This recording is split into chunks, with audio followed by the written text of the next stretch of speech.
Hey, how's it going? My name's Alex and welcome to my garage. Now, I want to talk about some revenue, okay? Because I think this is one of those things where it's super interesting to see how we're doing this year versus last year, right?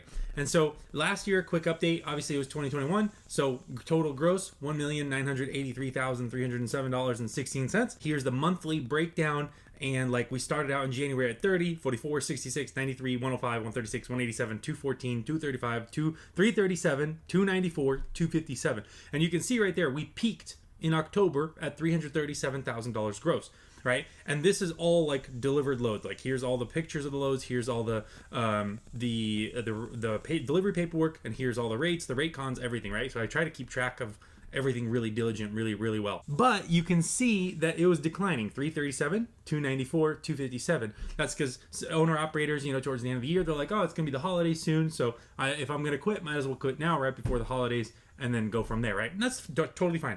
Like obviously I was leased on under two different companies, so the owner operators are awesome and they come and go, and that is totally some got CDLs before the February mandate that started earlier this year. Some went and got their own authorities, which congratulations to them, and then some went and got good job offers. So awesome stuff. I'm all for owner operators moving up, right? But we were declining in revenue, right? And so 257 in December. But then 2021 rolls around, and so here we got 291 in January. Okay, so 291, so a little bit bump, and then 364 in February. Our previous high right here was 337, right? And here we did 364. It's like that's a lot of loads, 364,000, but we were short of like 100K a week or whatever. And then in March of this year, right here, $430,637.03. And that's like 100K a week. That's a lot of factoring. That's a lot of loads, lots of paperwork, lots of things to keep track of. So it's like you can't do those numbers unless you are good, unless your systems and processes and all this stuff is in place. So 430,000. But if you add up 291,396 plus 364,144 plus 430,637 equals $1,086,177. So it's pretty crazy to think that last year, if you recall, go back and watch a video from a year ago, I was trying to do $1 million in a year. Here's what I want to do with this $1 million business challenge, okay? I'm trying to find people that are in a similar situation like me, small, early entrepreneurs, or micro entrepreneurs, to be honest, and they're trying out there to make it, right? And right now, or not right now I'm working, obviously, as you can see, but previous year, 2020, my revenue was $536,000, okay? That's like, to my understanding, I believe that's all my income streams, right? $536,000. Now, to give you an idea, that's really good. And so the $1 million business challenge is I want to double my revenue, or close to double. I want to do $1 million in revenue in 2021, right? And so I'm 28 years old. I'm going to be 29 this year. Almost doubled it, did 1.9 last year.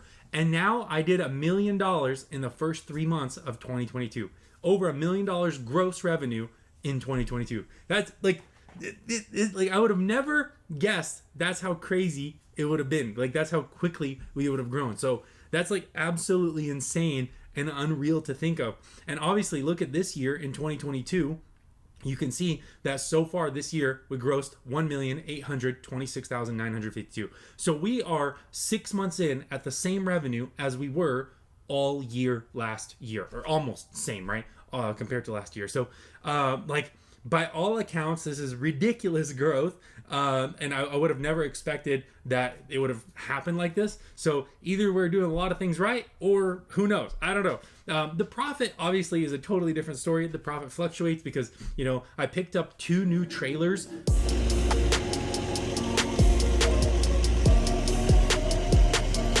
Can we pull those pins one lower? Yeah, when it gets Okay, when he gets a little closer. Here you go. All strapped, 4 chains, a ton of straps. And back to Texas the driver goes. Really quick though, I do want to say that a huge shout out to Matt and the whole team over there at MGS Trailers. And if you really need a non-CDL gooseneck hotshot trailer, like I buy all my trailers there, I'll leave their contact info down below.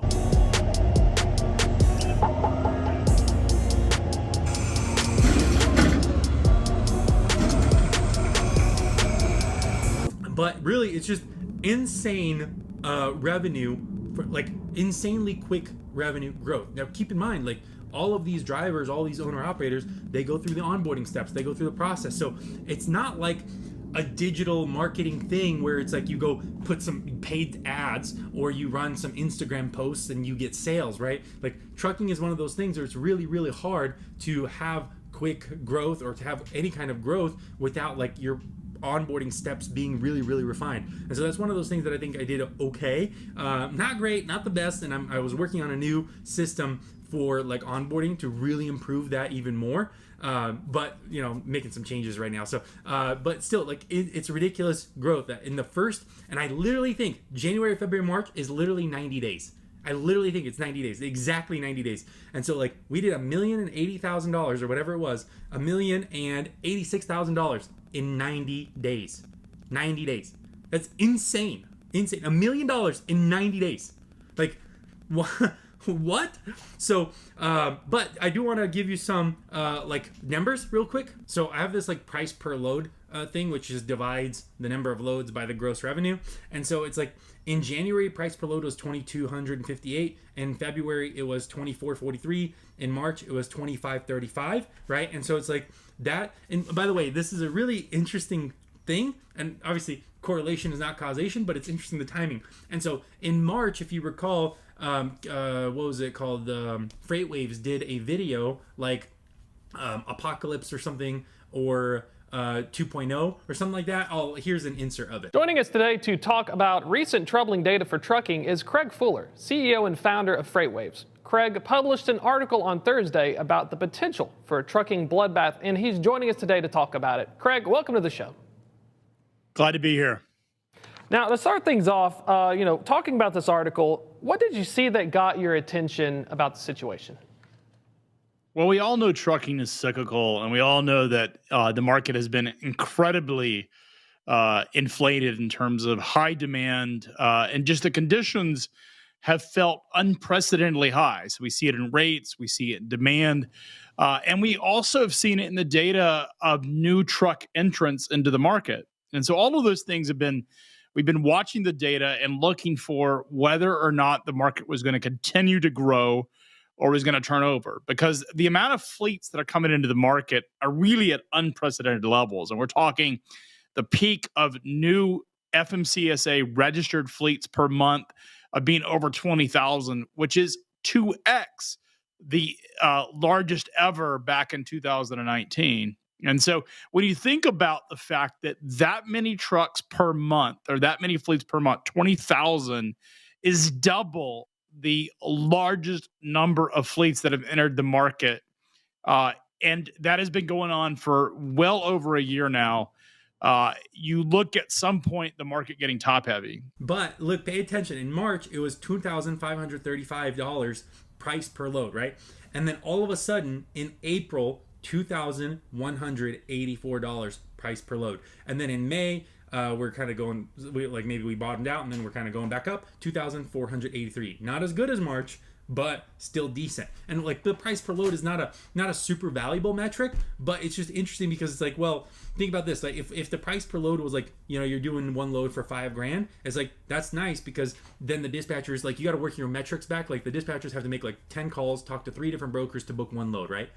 And if your loads if you're doing a bunch of short, small runs, like your metrics will still stay the same. 10 calls, 3 contacts with the brokers, and 1 booked load, right? Like your metrics will still be the same. And so it's like the higher price per load your freight is, probably more than likely, the less calls you're making, the less brokers you got to talk to, and then the because you got to book less loads, right? It's much better to cover one truck on $4,000 load going 1,900 miles versus booking 2 partials. So, but when partials don't work out, like when a full load doesn't work out and when it's not available, then you do book a partial, right? But the averages is what's interesting, because it's interesting paying attention to watch those numbers go up and down. So to give you an idea, last year in January, our price per load was $1,600. In February, $1,600. In March, $1,600. So it's like, obviously last year was kind of rough in 2021 coming out of 2022. So that's why those first 3 months, and then it slowly started to go up. 1987, 23, 27, 2,600. In July, $2,693 price per load. That was probably the peak. And then 2283, 22, 23, 22, 21, right? And it's not like my dispatchers have been the same the last year and a half. The same guys, same everything. So really, it's interesting noticing that, because it's not like they all of a sudden started booking completely different loads. Like, we're on the load boards. So it's like, it's just an interesting metric to pay attention to. But the question is like, well, Alex, how many trucks is that? So in this $430,000 month, because that is definitely crazy, like $100,000 a week every week. Like, that's insane. So $100,000 a week, $430,000, that was 27 trucks. 27 trucks delivered in the month of March to get us to 430,000. So that's a lot, but if you do 430,000 really quickly, 430 divided by 27, that means each truck delivered $15,900, so about $16,000 gross revenue per truck. Anyways, I just want to put this out there. Let me know in the comments down below what you think, and we'll go from there.